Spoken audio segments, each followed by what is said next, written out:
Hello, everyone. Welcome to the Ghost Tea Podcast. I'm your host, Ariel Willow, a clairvoyant since childhood, paranormal investigator, and an occult practitioner. Today, we're going to be talking about spirit teams. This is actually an episode that I recorded before, but this is the updated audio with updated information because there were some changes that were made. I got updated information about spirit teams, so I wanted to update the episode.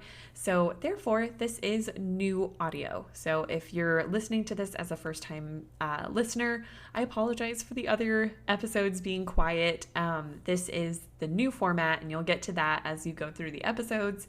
But with that said, before we jump in, I just want to remind you that everyone has different views on things, and that's okay. I don't ask you to believe what I do. I just want to share what I've found in my personal path with others. And for those interested in booking a session or a reading with me, check out arielwillow.shop. I restock the shop every Saturday. All right, let's get into the episode. Okay, so first I want to go over what your spirit team is. So commonly people know your spirit team as guides that help guide you through your lifetime here on Earth. So before you incarnate, you have your soul family, you have your spirit team that forms from people that you've either known in past lives. Maybe you've known star beings or humans, or even beings like the Fae, who may have had a past life with you and decide to be a guide for you in this lifetime as a humanoid guide. So I want to go through the different types of guides, but before we get into that, I want to go over a couple different things. So first we're going to go over the different types of guides as far as timeline goes, because that can kind of get some people confused. I've had a lot of people ask me over the years, well, aren't our guides with us all the time? Like they're with us from the time that we're born until we die? Well, yes, some are. Some aren't, though. You have 3 different types of guides that can come in for you in your spiritual journey. So you have temporary guides, you have short-term guides, long-term guides, okay?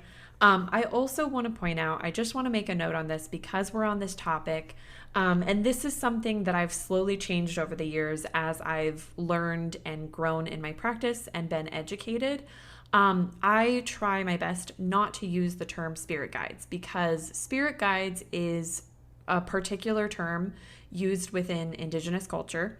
I am not Indigenous myself, so I do not use the term spirit guides. I use spirit team. I will use guides.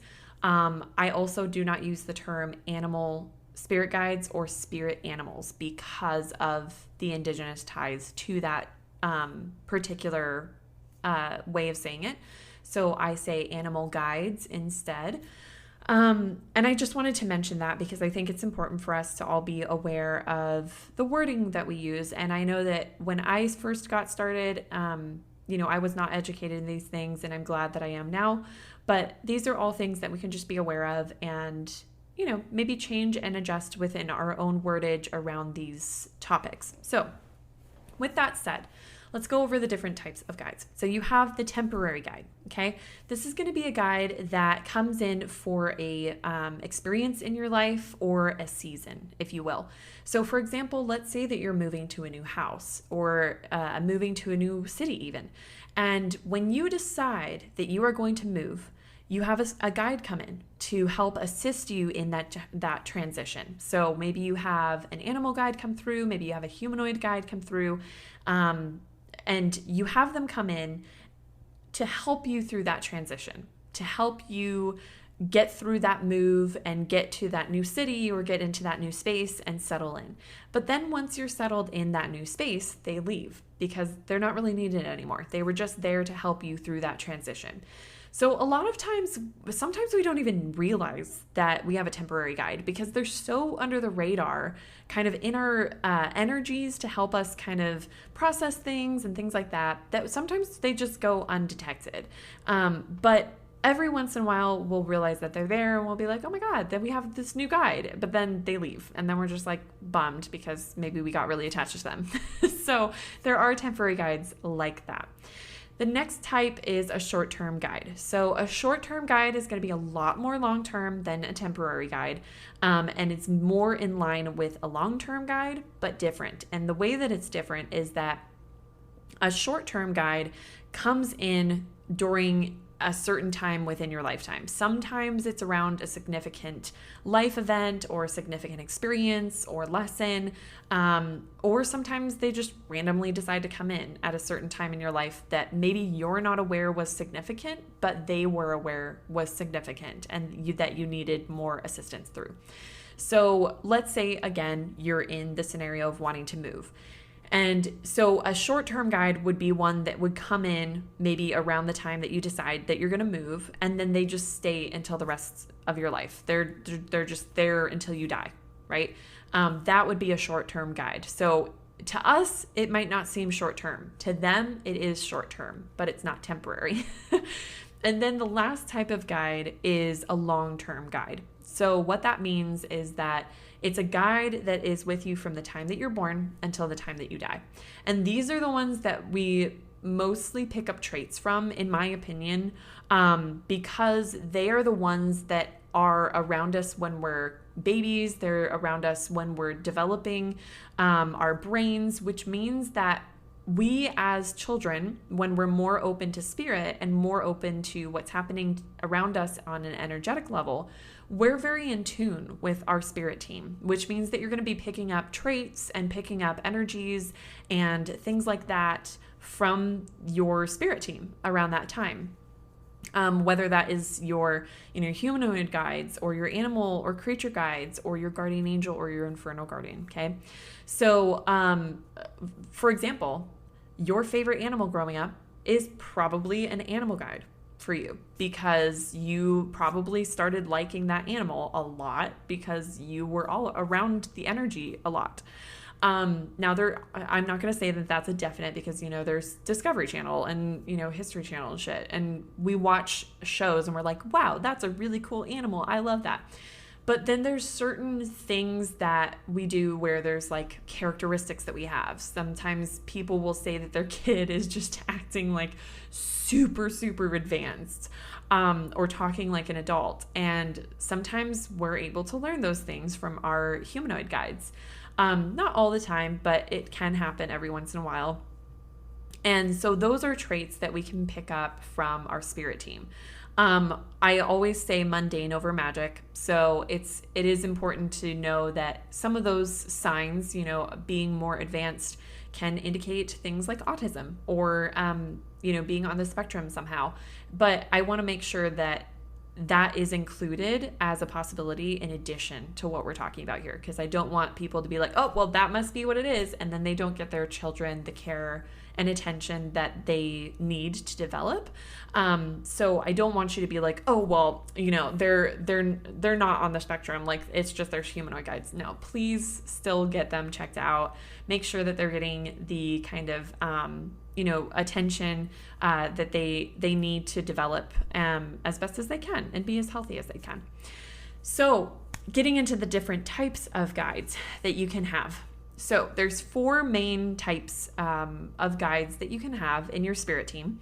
There's going to be humanoid guides. So this can be like fairies, humans from past lifetimes, extraterrestrials, things like that. So they look human-ish, but not always human. So most of the time, these are beings that we've had relationships or connections with or lifetimes with in the past.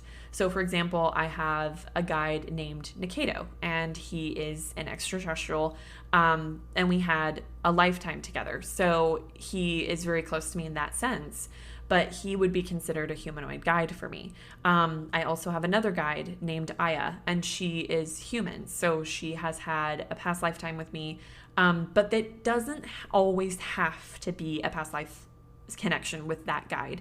I have met people and done spirit team sessions for people where their spirit team member just doesn't have a past life with them and just decided to be an energy that maybe has never incarnated physically from the spirit team, or the soul family and just has decided to be a guide for them in that lifetime. And that is completely possible. And I also want to point out, if you have a guide that is just like an energy form in a human shape or a human-ish shape, or any shape at all, like an energy form, that could also be considered what I would consider a humanoid guide. Okay. So humanoid guides are just really there to help us through certain experiences we have in our journey. So it's not anything like really, really heavy. They can help us through everyday experiences as well as major experiences in our lifetime, but they're not going to be the main focus all the time. Your spirit team tends to cycle around a lot, and you're most of the time not going to have the same guide helping you with everything, because different guides help you with different aspects of the same situation. So for example, if you're having that move, then you're moving to the new city, like you might have your humanoid guide helping you with getting established there, but then you might have your animal creature guide helping you with learning the instincts of the city, and then you have your guardian angel helping to protect you, and then you have your infernal guardian helping you to work through that trauma, right? So there's different aspects of how they can help us in our journeys and our experiences every day. So then let's go into animal or creature guides. So it might seem unusual for me to say animal and creature guides, because people are like, well, what does that mean? Like, what creature are you talking about? I'm going to sound crazy. I just want you to know right off the bat, but you're here and we're just going to go for it. So animals, obviously, like you can have a lion or a dolphin or a giraffe or a flamingo as your animal guide. But then you also have creature guides, and creature guides could be something along the line of a dragon or a unicorn or a gargoyle or a phoenix.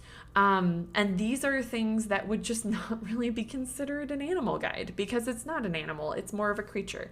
So that's why I make that distinction, is because there are animal guides, but then there are also creature guides, but they do pretty much the same thing. And animal guides really help us to navigate and understand our instincts, as well as understand why we're having the body reactions that we are to the experiences and lessons in our lives.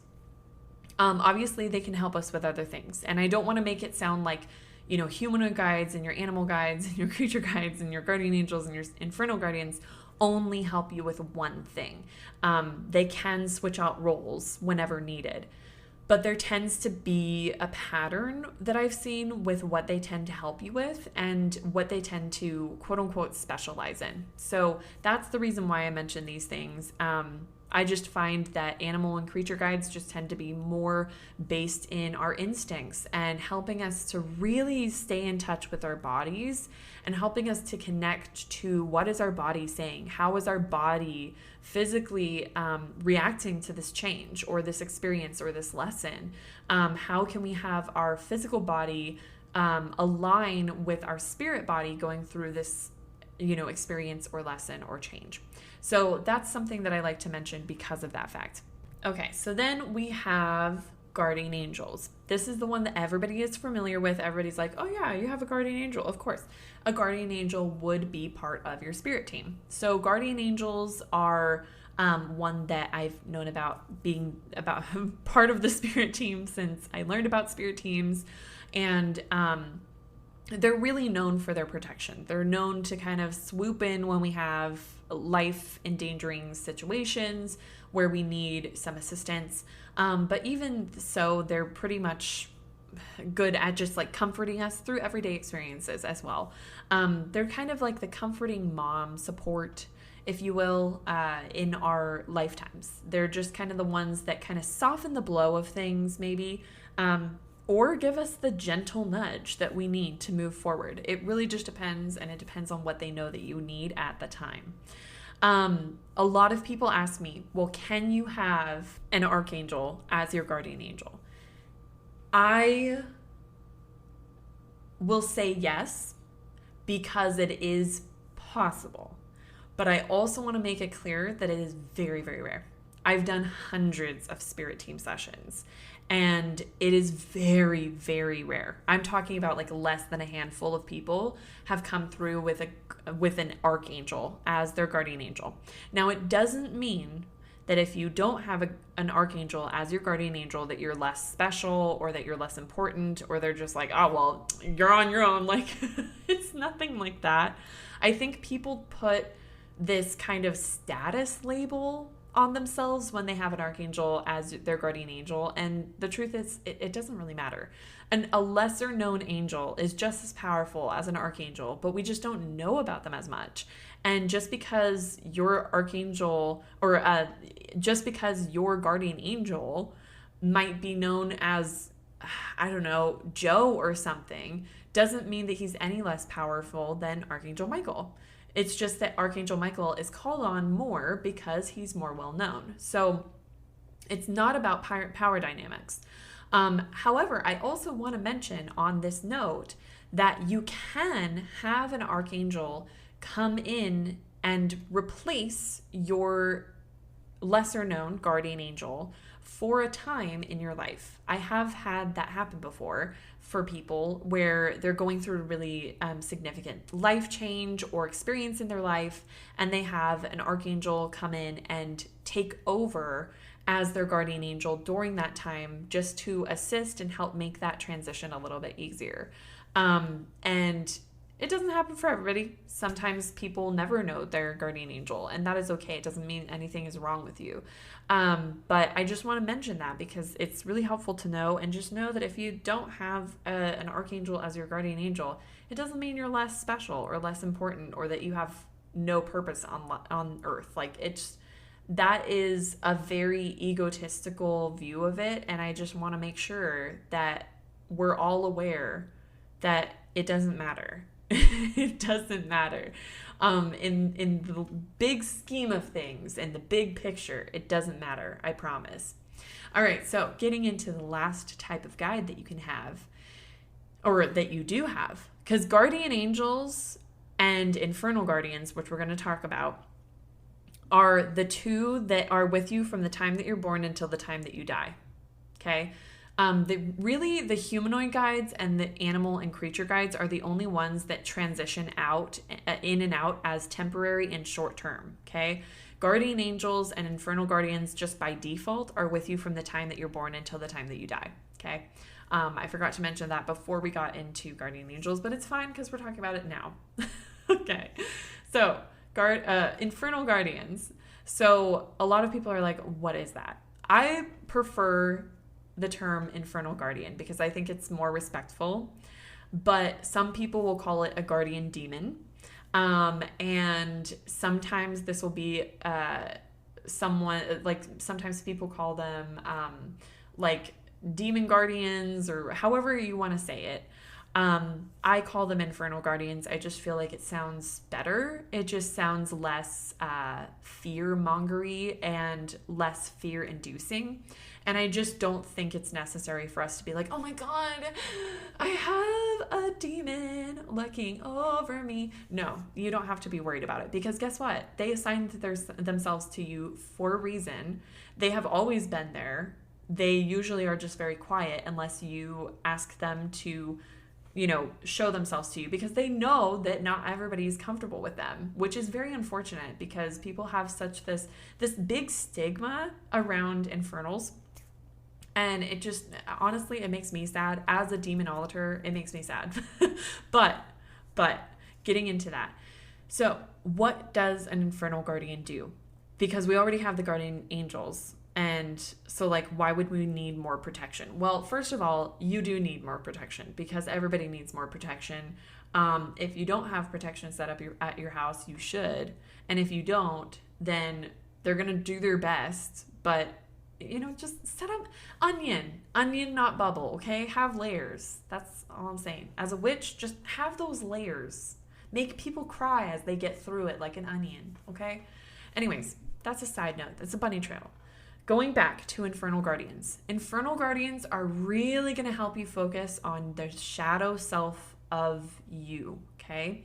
They're going to help you release trauma. They're going to help you address your toxic traits. They're going to help you to address your toxic habits, your patterns that are unbeneficial to your life. They can help protect you, but they're really going to focus and be the ones to really bring up the dirt from the bottom of the pond when you need to release stuff. So a lot of times people don't want to work with their infernal guardians because they don't want that stuff to come up. But guess what? Even if you don't, it's still going to come up. It's still going to come up. I promise you, it's not going to be something you can avoid because that stuff is important. And it will come up at some point in your life, even if you are trying your hardest to avoid it. And an infernal guardian will usually be the one that's bringing that through and saying, hey, guess what? I know that this makes you uncomfortable, but we got to talk about your habit of watching too much Netflix. You know, it's not going to be that easy, but maybe it would be. I have no idea. I'm not going to make judgments on what your shadow is, okay? But they're going to be the ones that really help you to understand those traits that are kind of keeping you back. Like if you feel like you're being held back in your life and you feel like you're not making the progress you've wanted to see in your life, you've got to talk to your infernal guardian because they're going to know exactly what's up. They're going to be like, oh yeah, you're finally getting in touch with me. Thank you so much. Yeah, you're having trouble manifesting this business. Guess why? You got to work on your money trauma. Yeah, that sucks. But that's what's keeping you back. Oh, you didn't know that? That's because you didn't talk to me first. Like, they're going to be the one to help you identify what's holding you back. And it's not to say that none of your other spirit team members would be able to help you do that, but they're going to be the best ones to talk to. Let me just tell you, they know the deep stuff. They know the deep layers of who you are, and they will bring it up to help you work through it. All right, so let's get into a couple questions that I get often when people ask about spirit teams. First one, can your loved ones be part of your spirit team? This is going to be a controversial opinion. I think I go over this in one of my other episodes, so if this is a repeat for you, I apologize. But I don't personally believe that our loved ones can be part of our spirit team. And I want to explain why before you hate me. The reason why is because our spirit team purposefully is not animals or people that we've known in this lifetime. Reason being is that if they were, you wouldn't want to interact with any other part of your spirit team because you wouldn't be familiar with them. For example, let's say that your grandmother passes away and she would become part of your spirit team. Can you tell me without a doubt that you would not only want to talk to your grandmother on your spirit team because you're familiar with her, and that you would be nervous to talk to anything else because, oh, what if it has bad intention? Would you be biased towards your grandmother rather than being open to working with any part of your spirit team because they are people or entities that you do not know? This is an important question to ask yourself.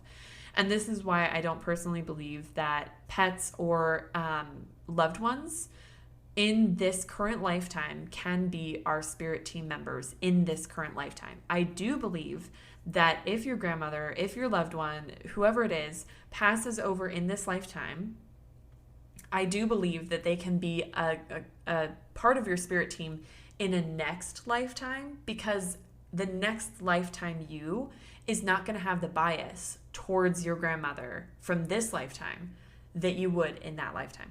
Does that make sense? So that's something to think about, and I'm definitely not going to say that everybody's wrong for wanting that to be the case. And if you do believe that they can be, I am in no authority to say no, they can't, right? This is a personal opinion of mine just based on what my understanding of things is, and it is absolutely okay if we disagree. And I think it's important for you to have a belief that you feel really good about and that you feel is accurate for you in your spiritual practice, okay? I also went over the fact that, we can have archangels as guardian angels, or even high-ranking infernal divine like Lucifer, Lilith, things like that, as your infernal guardian, but it's very, very, very, very, very, very, very rare. And most of the time, they'll be coming in to replace, for a short while, your lesser known infernal or lesser known angel, to help you through certain experiences in your life. But it is possible. But people have asked me, can you have a deity? Like, let's say Odin or Freya or Persephone or Dionysus, maybe you have one of them coming through when you're trying to connect to your spirit team. I don't personally believe that you can have a deity on your spirit team, but I could be wrong because I have never experienced someone having a deity on their spirit team, but I'm not saying that it's not possible because I just have never experienced it. So in my opinion, as of right now, February 16th of 2022, I don't personally believe that we can. I do believe that if you're reaching out to your spirit team, but a deity is trying to come through to work with you and do deity work with you on the certain issue that you're trying to get guidance on from your spirit team, there may be a deity reaching through and saying, hey, I know that you're trying to reach your spirit team, but I can actually help you with that. I can help you with that if you do deity work with me. So that is possible. And that is something to keep in mind as well. Another thing that I want to get in touch with before we get into a couple different ways that you can get in touch with your spirit team is, why aren't they getting in touch with me? This is a question that I get all the time because people are like, okay, well, I've been doing all of the steps. I've been meditating. I've been using divination. I've been asking for signs. I've been asking them to come through in dreams. I've been doing everything and they will not come through for me. Reason, there's a couple different reasons why this could happen, but one of the most common reasons is that before you come down, before you incarnate here, you make agreements with your spirit team of when they're going to help you in your lifetime and be really hands-on assisting, and when they're going to kind of pull back and let you do things completely on your own. And it's not that they're not there, because they're your spirit team. Like, where are they going to go? Where are they going to be? Like, it's their job to be helping you, and it's their purpose to be helping you. So they're not going to be anywhere else. To them, it feels like a couple moments, but to us, it can feel like a couple years, okay? Or it can be a couple years. It could be a decade, right? But the reason why they do this is because there are certain experiences or certain times in our lives that before we incarnated, we were like, yeah, so I'm going to go through, breaking up with this person, but then I'm going to move like 5 years later. And during that time, I really need to go through this myself in order to advance my spirit and understand myself on a spiritual level. So I can't really have a lot of input during those 5 years because it's going to mess up that system. It's going to make things complicated. So they will be hands off. They will absolutely be hands off. Now that can be a reason, but there's also the reasoning that you might be asking for signs and missing them. You might not be able to see them or perceive them, or maybe you're getting them, but you're doubting them. So that's another reason. Maybe they are reaching out. Maybe they are coming through in dreams. Maybe they are coming through in divination, but you're doubting it so much that you're like, oh, well, they're not coming through. And they're like, I literally just came through for you. I literally just gave you the sign that you were asking for. So there has to be a level of trust that you have that they are able to come through for you and that they are able to do that. Okay. Okay, so getting into a couple different ways that you can connect with them. The first type of connection that I recommend to people is meditation and dreaming. And I know that you're going to roll your eyes because this is commonly assumed and commonly recommended, but there is a reason. Meditation helps us to connect to spirit realms in a very visceral way that sometimes we're not able to through our clair abilities or through divination or asking for signs. And the same with dreaming. Dreaming helps us to really connect in a spiritual way from our unconscious self. And that can be a really, really beautiful experience. So that's why I recommend it. Meditation, even in different forms, can be so important in our spiritual practice, whatever form you use. And why I say different forms is because there are different forms of meditation. Now, I'm not Hindu, so I am not claiming that these are forms of classic or traditional meditation. But these are forms of meditation that I have used and that have helped me within my practice. There is active or non-active meditation in my understanding of things.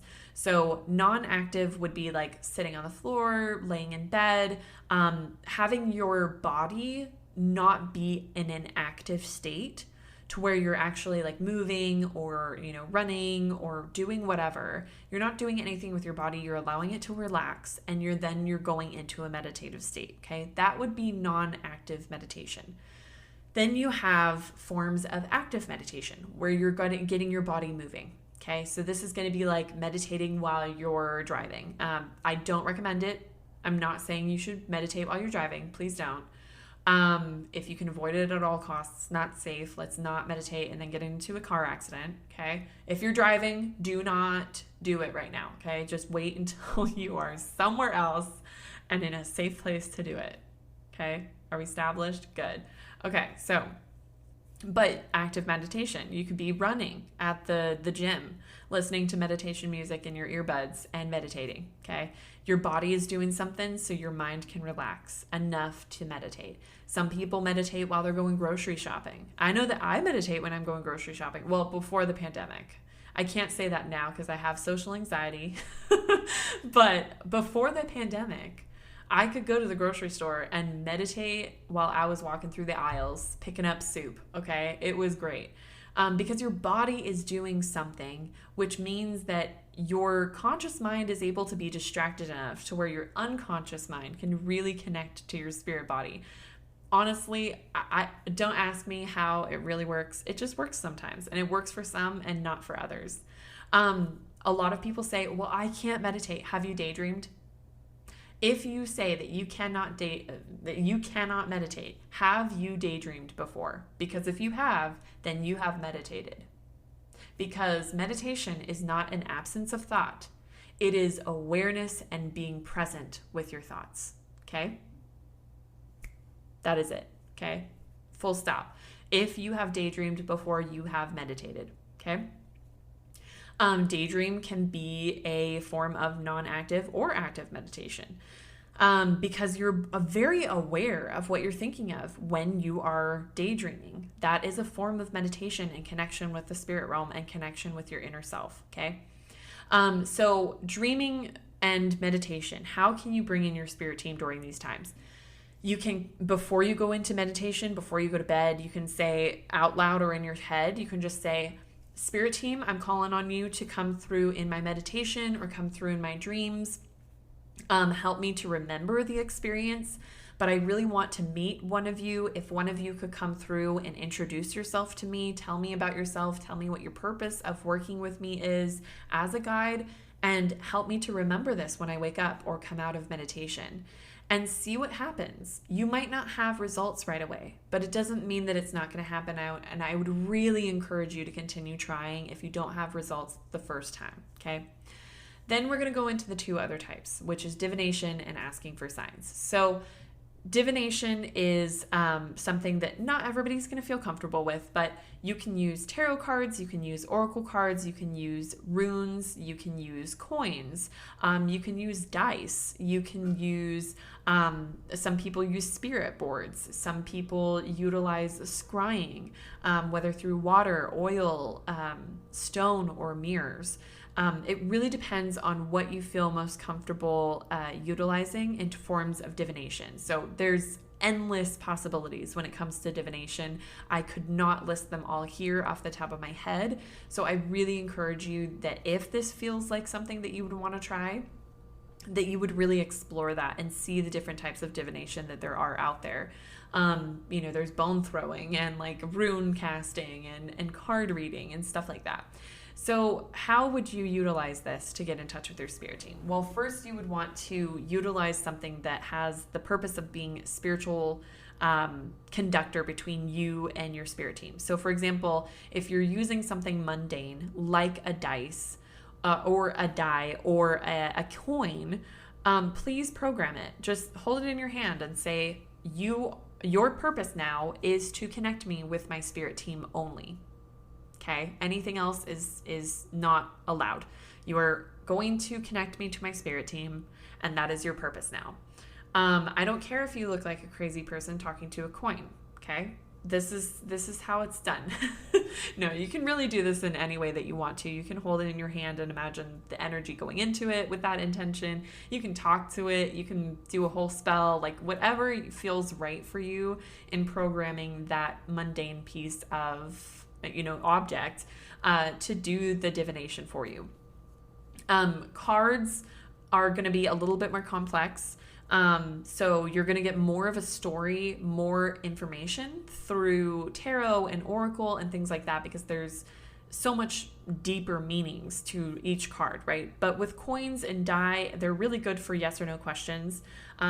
Runes are going to be a little bit more in depth. Bones, like osteomancy, might not tell as much of a story, or if you're unfamiliar with it, it might be difficult. And a lot of people might be wondering why I'm not recommending a pendulum. I used to recommend pendulums to beginners, and I have stopped doing so because pendulums can really, really, really, really, really easily be manipulated if you don't know what you're doing.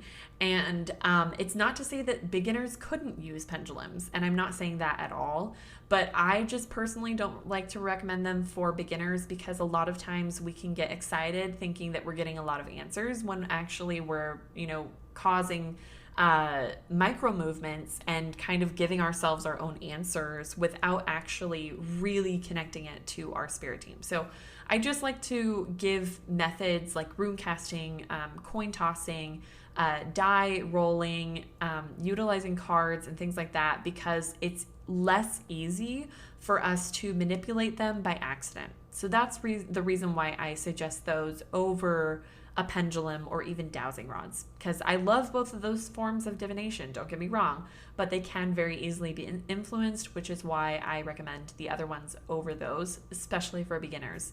All right, so divination is an option. Last option that I recommend to people, obviously this is not a comprehensive list, okay? There's so many different ways that you can get in touch with the spirit teams, but asking for signs. It's really as simple as that. Ask for a sign, and ask for a specific one, and ask for it within a certain time frame. Say, can you, like, if I have an animal guide that's trying to reach out to me, can you send me an animal that stares at me or interacts with me in some way or acts very unusual around me within the next 24 hours? Can you send me that animal to interact with me in a strange way that's outside of the norm, or an animal that I never see in the area within the next 24 hours? Or you could be more general. You could say, if my spirit team is trying to reach out to me, can you send me a blue pen?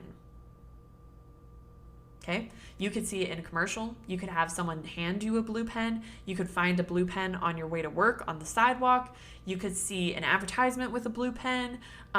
There's so many different ways that a blue pen could show up, right? Or you can ask, if there's an animal guide that's coming through for me, can you send me clear signals that that animal is coming through for me in the next 24 hours?